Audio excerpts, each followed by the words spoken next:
100 лангийн жороод ус гэж энэ сайхан бүтээлийг бол манай Монголын ард түмэн тэр чигтээ бүгдээрээ сайн мэднэ. За богд хаант Монгол улсын төрийн дуу байсан одоо энэ сайхан түүхэн дуу шүү дээ. Их олон дуучид бас энэ их олон өөр одоо хөгжмийн найруулгаар олуулаа бас дуулсан байдаг. За 2016 онд би энэ Зунлангийн Жороловс гэдэг бүтээлийг дуулсан. Яагаад дуулсан бэ гэхээр зэрэг тухайн үед бол 10 дугаар богд тодорхойгүй байсан учраас зүгээр хувь хүнийхээ хувьд ер нь тэгээд буддист хүнийхээ хувьд энэ дараагийн буюу 10 дугаар богд түргэн залрах болтугай гэж залбирч сайхан бүтээлийг дуулсан. Тэгээ энэ сайхан бүтээл бол их олон хүмүүс сонсогдож, олон хүмүүсийн сайхан хоолоогоор дуулагдаж, их олон хүмүүс одоо энэ сайхан бүтээлээр Монгол орныхон заяаг түвшин байлгах тухайд бодож дуулж байгаасаа гэж би боддог. Цаг ерөөсөө дуу нөхөн сэргээгдэж явах хэвээр. Тэгэхгүй одоо тэр хүн дуулсан чинь дахиад дуулахгүй гэдэг чигээр тэр бүтээл мартагдах гэдэг нэг тал бий. Тийм болохоор тэр бүтээлийг мартуулахгүй тул үе дамжин зориуд дуулах гол бүтээлүүд гэж байна. Заавал бүгдийг гэж байгаа юм биш л дээ. Жишээлбэл энэ Монгол улсын төрийн дуу байсан энэ сайхан дууг бол үе дамжин дуулж сурж олон дэлгэрүүлж явах хэрэгтэй болов уу гэж би боддог. За мөргөлийн их шиг гэдэг энэ судар цомог гаргасан. Энэ судар цомогт бол бурхтын аялгууд тарин мөн одоо энэ Монгол гэгээдийн бүтээлүүд орсон байдгийг. Монгол гэгээдийн олон сайхан бүтээлүүд шүү дээ. Одоо ихсгэлэнд 80 утга тийм бүтээл, үлэмжийн чанараас өсөлөд ард түмэн ам дамжин дуулдаг бүтээлүүд. Дээр нь одоо номын чанар шингээсэн бүтээлүүд байдаг л да. Мөн одоо Монголын анх дугаар богд өндөргөгийн зан азрын жанлав цогцол гэдэг одоо сайхан бүтээлэрийн судрыг хийсэн. Яг нь ер нь энэ судар цомгоор бол олонний буйнд одоо зам нээхийнсэн, хаалга үүд болох юмсан, гişүүр, гүүр болох юмсан гэж боддгийг. Яг гэвэл хүмүүс шууд одоо бас бурхны шашин тэр утасмаа одоо аялгуут тарныг барьж аваад дуулна гэж байхгүй. Тэгэхээр зэрэг тэрнийг ингээд олон багш нар, лам нарын хамтаар хамгийн зөвийн тунгааж агаад за энэ бол одоо хамгийн зөв бүтээл юм а гэж болсныгоо ингээ гаргачих юм бол олон хүмүүс дагаж уншаад одоо нэгсэндээ буйны зам болох юм а гэж бодож бүтээлийг хийсэн.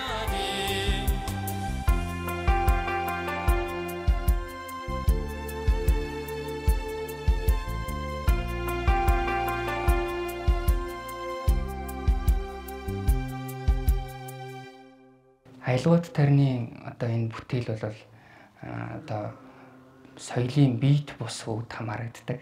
Тэгэхээр соёлын одоо бит бусын үеийг хадгалж, хамгаалж, олон түмэндээ хүргэж одоо олон хүмүүсийн сайхан бүтээлийг хэрэгэлдэг, дуулдаг, уншдаг, залбирдаг байх тусмаа лөөх сайхан болно. Тэгэхээр зэрэг одоо бид нар гүнгаач ойлон дацангаас одоо Монголын бурхны шашны анх дугаар богд өндөргөгийн зан азрын жанлав цогцол буюу цагийг тохиологч залбирлыг одоо уншиж байна.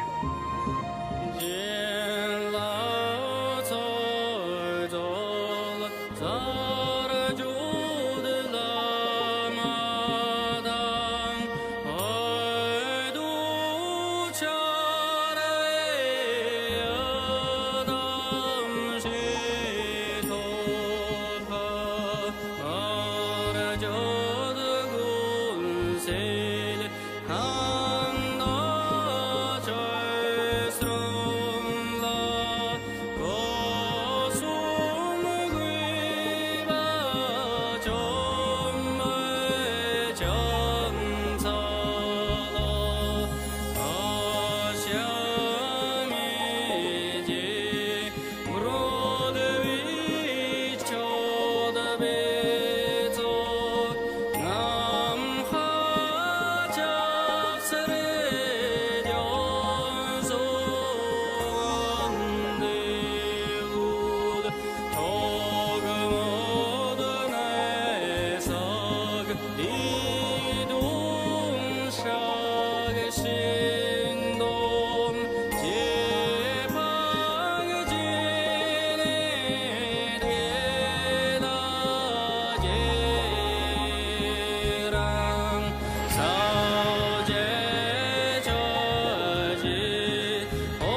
Миний үүрэг бол үндсэндээ угаасаа л дуучин хүн чинь хүмүүсийн сэтгэл санааг сайхан болгох, сэргээх, магадгүй одоо гуниг зовлонгоос нь салгах, тэгээд зөв сайхан бүтээлийг ухамсарлуулах, одоо таашаал өгөх байвчиг ухамсарт таашаалыг бүрдүүлэх ёстой болов уу гэж би боддیں۔ Тэгэхээр энэ одоо бодож байгаа зарчимтай бол энэ Бурхны шашны тухай тэгээд одоо магадгүй яг аялгауут тарины тухай ярих нь бол их нийцдэг. Тэгээд сайн зүйлийг дэлгэрүүлэхийн тулд маш олон оролдлого хийх ёстой. Зөвхөн ганцхан одоо аялгуулаад дуулаад байх биш те. Их олон хүмүүс бас гоё тансаг хөдөлгөөнтэй бүжиг хийсэн байдаг. Тэгээд одоо самын бүжиг гэж байдаг, дагинсын бүжиг гэж байдаг те. Их олон хүмүүс одоо янз янзын өөрийн чаддаг хэлбэрээр сайн одоо энэ бүтээлүүдийг, сайн зүйлүүдийг түгээн дэлгэрүүлдэг шүү дээ. Тэгэхээр зэрэг тэрний нэгийг ингээд энэ насандаа олоод тэгээд тэрнийг одоо ингээд олон хүмүүст хэрэгжүүлэх гээд ойлгуулах гад. Магадгүй надад маш олон мэдэхгүй юм байгаа шүү. Цаг тутам мэдээд мэдснийг олонд таниулаад явбал илүү их одоо хэрэгтэй сайхан юм болов уу гэж би боддیں۔ Яг тарины бүтээл дуулж хахад дуулаад ингээд уншиж хахад гоё сайхнаар чимэх нь бас тийм сайн зүйл биш гэж үздэг юм байлээ. Хамгийн чангаар нь дуурах гад одоо олон хүнтэй хамт уншиж байгаа бол тэр дундаас хамгийн хүчтэй нь байх гад, хамгийн чанга нь байх гад их олон чимэг хийх гээл ч юм уу гоёж гоодох гээд байх ерөөсөө хэрэг байхгүй. Энэ бол зүгээр тийм тансаглал биш. Энэ бол юм ухамсарт одоо хүний сайнны төлөх одоо бодит үйлдэл учраас яг тэр бодит юмыг хүмүүс зөвөр нь хүргэж өгөх ёстой. Одоо ямар нэгэн мадаггүй байх ёстой. Тэгэхээр мадаггүй, алдаагүй байхын тулд заавал багшаар хөтлүүлж тэгээд одоо ламнараар одоо энэ Бурхан шашны гэгээрсэн зөвд удаан оршсон хүмүүсээс зөвшөөрөл авч зөв байж штэ эн чинь гэдгийг сонсч ээж тэгээд олон түмэнд одоо хүргэж ээж гэмээж нөгөө нэг сансан санаа бол яг жинхнээсээ бүрдэх юм байгаа. Тэгэхгүй одоо би дуучин хүн байгаамаа энэ одоо шашны төрлөөр бүтээл хийх юм бол их олон хүмүүс намайг таних юм байна. Энэ их тийм хэрэглээ өндөртэй сайхан зүйл болох нэ гэд тэр талаас нь хараад одоо хитрхи гоёж гоодоод хитрхи одоо магадгүй одоо юу гэдгийг мадагтай ч гэдэм үү те.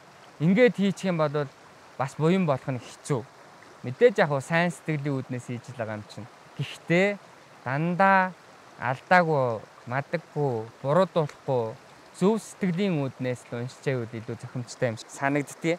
Ер нь их олон уран бүтээлчид бас бүтээл өөрийнхөө нэг тойрогддог бүтээлийн нэг жанр болгоод Бурхан шашны энэ тарины бүтээлийг уншсан байдаг. Одоо их олуулаа бас тэр лөө анхаарч байна. Нэг талаасаа их сайн хэрэг. Тэр бол яагаад гэвэл нөгөө бүх хүмүүс сайныг хүсээд эхэлж штэ тэ.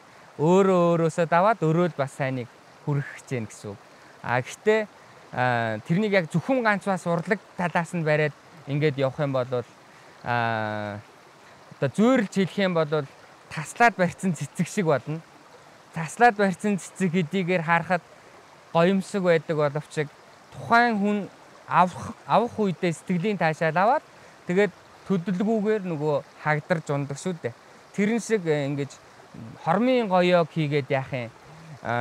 Яг ингээд байгаль дээр ургаж байгаа цэцэг шиг те усаар титгдэг шиг ухаанаар титгдэг багшийн эрдмээр титгдэг зөв зүйлийг ингэж улс хууртай удаан хугацаанд хүний сэтгэл сонороор дамжуулаад одоо амьдралд нь хэрэгтэйгээр хийх юм бол илүү зохимжтой болоо гэж би боддیں۔ Ловн бадамж унай Бурханы зүрхэн тарин оршвэ. Энэхүү тариныг уншвас гадна дотны харшлах саад тодхор бүхэн амьрлна.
За ингээд энэ сайхан өдөр танай сайхан нэвтрүүлгээр дамжуулаад одоо Монгол гэгээдийн болон Бурхны сайхан таринуудыг аялгуулж уншсан судар цомгноосоо танилцуулж тэгээд одоо бас тэр бүтээлүүдээсээ одоо төмөн олондоо хүргэж байгаадаа их баяртай байна.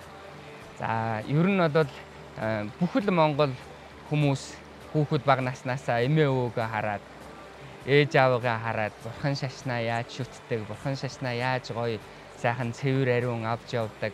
Тэр дунд бас одоо майн гэж юу юм, тарин гэж юу юм ингээд хас ихсээсээ асууж сурж одоо энэ бурхны шашинд ойртдог болов гэж би боддгийн. Ер нь бол бүх шашин хүний сайн сайхны төлөө байгаа. Тэгэхээр зэрэг зүгээр яг онцолж байгаа нь бол би өөрөө бурхны шашныг одоо оройдоо залж тэгээд одоо дуучин хүнийхээ хувьд аялгуулж одоо энэ тариныг уншиж, майныг уншиж, майныг хөгжөөж олон хүмүүст бас хэрэг тус уян болохыг хүсэж явдгийн. Зүгээр ер нь тарин гэдэг бол их олон сайхан бурхны судар ном байгаа. Тэр болгоныг энгийн ард иргэд бид нар чинь бүгдийг одоо уншаал цээжлээл ингэж бас байхад их хэцүү тэр чих өндөр номын оргилд хүрсэн хүмүүсийн хийдэг ажил шүү дээ. Гэхдээ ард түмэнд одоо энэ бурхны шашин гэдэг чинь зориулагдсан ээлтэй магадгүй одоо хүм тэр замналаар явах одоо энэ годын горхины ус шиг энэ ийм замналтай учраас яг одоо энэ олон хүнд зориулсан хэлбэрээр түмэнд уншигдах хэлбэрээр одоо нөгөө сайхан сайн сайхны өрөөлөө одоо товчилсан хэлбэрээр бас тарин болгож өгүүлдэг юм байна гэж ойлгодог. Тэгэхээр зэрэг тариныг бол хүмүүс шууд ирэхээ бариад тоо авч уншдаг. Хэсэг өөр улсуудад бол аялгуулж уншдаг. Зарим одоо энэ хөдөө орон нутагт бол одоо ч гэсэн байгаа майныг хөгжөөдөг хамтдаа бүгдээрээ орой суужгаад майн хөгжөөж олон түмэнд буян хураадаг. Зүгээр ер нь яг энэ дашрамд дурдхад энэ майныг ингээд аялгуутай хөгжөөж уншиж байгааг зөвхөн ганцхан ингээд хүн өөд болохоор уншдаг юм шиг бас хүмүүс ойлгоцсон байдгийг. Тэгэхээр тийм биш. Ерөөсөө майн тарин гэдэг зүйлийг бол заавалчгүй одоо юу гэдгийг асуудалд орохороо ч юм уу, эсвэл ажлаа бүтээхийн тулд ч юм уу, эсвэл одоо хэн нэгэн өөд болохоор сайн буйныг хүсээд ч юм уу биш. Ер нь л байж ахта амьсгаа бүхнээ, бодол бүхнээ сайхан болгох гэж те сайн сайхны төлөө болгох гэж үйл болгоно одоо зөвийн төлөө болгох гэж хэрэгэлдэг одоо их өндөр соёл юм гэдгийг бас залуус дүүнэртэй хэлье гэж бодож байна.